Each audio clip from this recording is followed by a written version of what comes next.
Good evening friends. आज के update कुछ इस प्रकार से। आज हम सबसे पहले शुरुआत करेंगे भारत और पाकिस्तान की स्थिति के बारे में।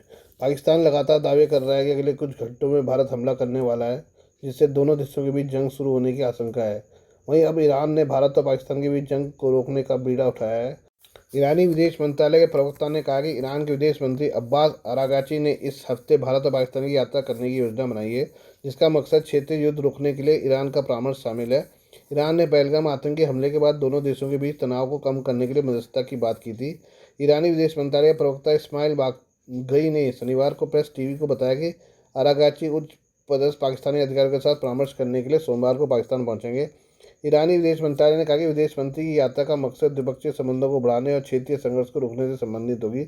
इसके अलावा बाघई ने यह भी पुष्टि की है कि शीर्ष राजनयिक पाकिस्तान के बाद इस हफ्ते के अंत में भारत के अधिकारी यात्रा करेंगे। उन्होंने कहा कि इस यात्रा का मकसद पहलगाम में हुए आतंकी हमले के बाद दोनों परमाणु संपन्न देशों के बीच बढ़ते तनाव को कम करने की होगी, जिसमें 26 लोगों की जान चली गई थी। भारत ने हमले के लिए पाकिस्तान को दोषी ठहराया है, लेकिन पाकिस्तान ने आरोपों को नकार दिया है।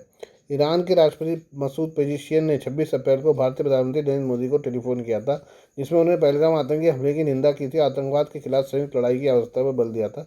उसी दिन पाकिस्तानी प्रधानमंत्री शहबाज शरीफ के साथ एक अलग फ़ोन कॉल में पेजिशियन ने पहलगाम हमले को लेकर बात की थी, जिसमें भारत और पाकिस्तान के बीच बढ़ते तनाव पर गहरी चिंता जताई थी। आपको बता दें कि ईरान उन देशों में शामिल है जिसके भारत और पाकिस्तान के साथ अच्छे रिश्ते हैं। ईरान पाकिस्तान से भी थोड़ा ज़्यादा भारत के करीब है। दूसरी तरफ भारत की तरफ से पहलगाम आतंकी हमले के बाद पाकिस्तान के खिलाफ क्या कार्रवाई होगी, इस पर कोई बात नहीं की जा रही है। माना जा रहा है कि भारत की चुप्पी आने वाले तूफान से पहले की खामोशी है। भारत ने अभी तक पाकिस्तान के खिलाफ कई कार्रवाई की है, जिसमें सबसे अहम सिंधु जल समझौता सस्पेंड करना है। इसके बाद पाकिस्तान की तरफ से कड़ी प्रतिक्रिया दी जा रही है। पाकिस्तान के नेता लगातार भारतीयों को खून बहाने की बात कर रहे हैं। पाकिस्तान के रक्षा मंत्री ख्वाजा आसिफ हो या विदेश मंत्री इशाक डार, हर कोई भारत के खिलाफ हमले की बात कर रहा है।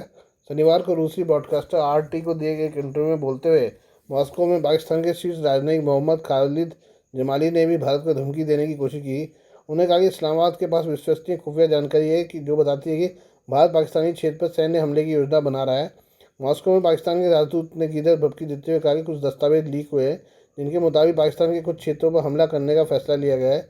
उन्हें आगे कहा कि इसलिए हमें लगता है कि ऐसा होने वाला है और ये निश्चित है।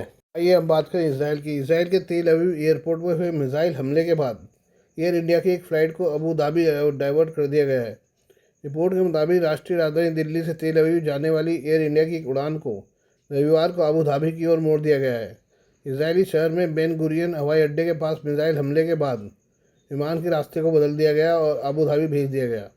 PTI की रिपोर्ट के मुताबिक यह हमला एयर इंडिया की उड़ान AI-139 के तेल अवीव में उतरने से 1 घंटे से भी कम समय पहले हुआ था।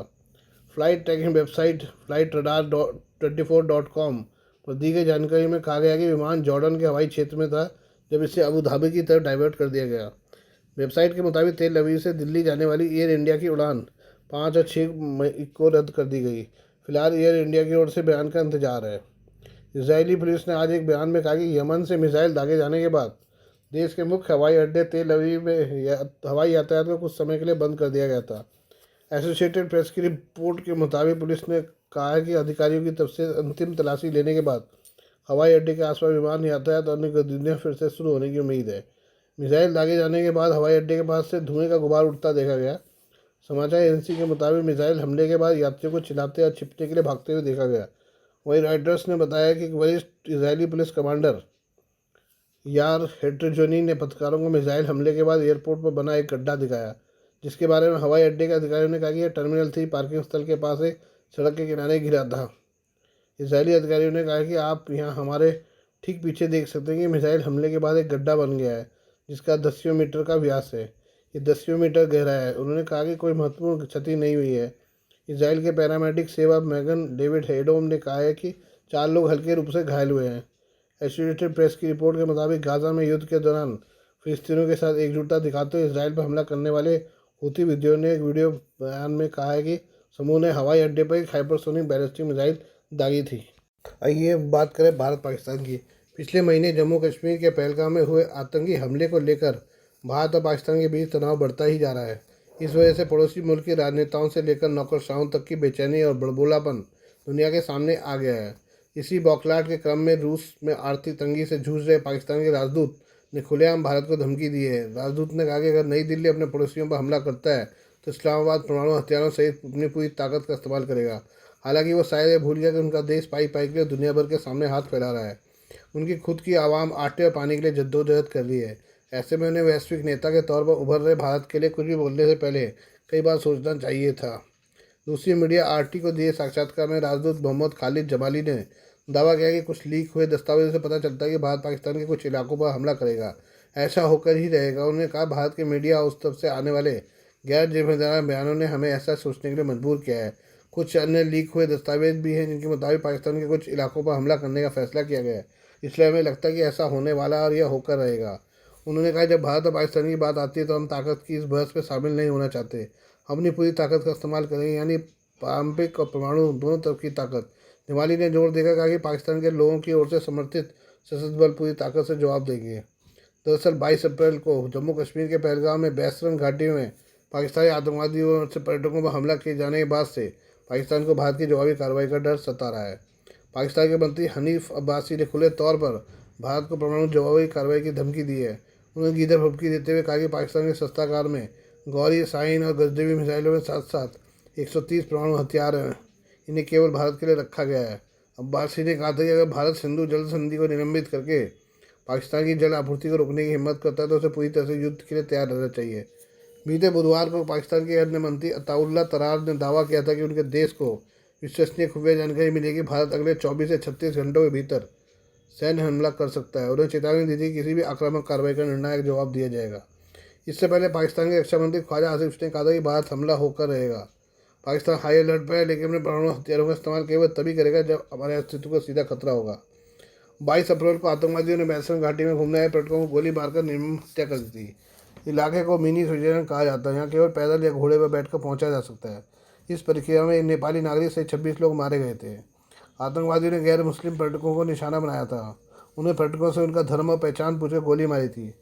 प्रधानमंत्री नरेंद्र मोदी ने हमले के बाद से ही कई महत्वपूर्ण सुरक्षा कैबिनेट बैठकें की और देश से वादा किया कि उनकी सरकार पहलगाम हमले में शामिल आतंकवादियों को बख्शेगी नहीं। इससे पहले भारत ने पाकिस्तान के साथ राजनयिक संबंधों को कमतर कर दिया। सिंधु जल संधि को निलंबित कर दिया गया था। पाकिस्तानी नागरिकों को जारी किए गए सभी वीज़ा रद्द कर दिए गए थे। पाकिस्तानी एयरलाइंस के लिए हवाई क्षेत्र बंद कर दिया गया। दूसरी तरफ पाकिस्तान ने भी भारतीय प्रतिशोध की आशंका के जवाब में कार्रवाई की घोषणा की। शिमला समझौते को निलंबित कर दिया। ये हम बात करें ब्रिटेन की। ब्रिटेन के आतंकवादी विरोधी अधिकारियों ने लंदन में हमले की कथित साजिश रचने के आरोप में कुल 8 लोगों को गिरफ्तार किया है, जिनमें से 7 ईरानी नागरिक हैं। महानगर पुलिस ने रविवार को ये जानकारी दी। पुलिस ने बताया कि शनिवार को इंग्लैंड के विभिन्न हिस्सों से 29 से 46 वर्ष की आयु के 5 लोगों को आतंकवादी कृत्य की तैयारी के संदेह में हिरासत में लिया गया। उन्होंने बताया कि 5 गिरफ्तार संदिग्धों में 4 ईरानी नागरिक हैं, जबकि 5वें की राष्ट्रीयता की पुष्टि अभी की जा रही है। पुलिस ने बताया कि सभी संदिग्धों से थानों की पूछताछ की जा रही है।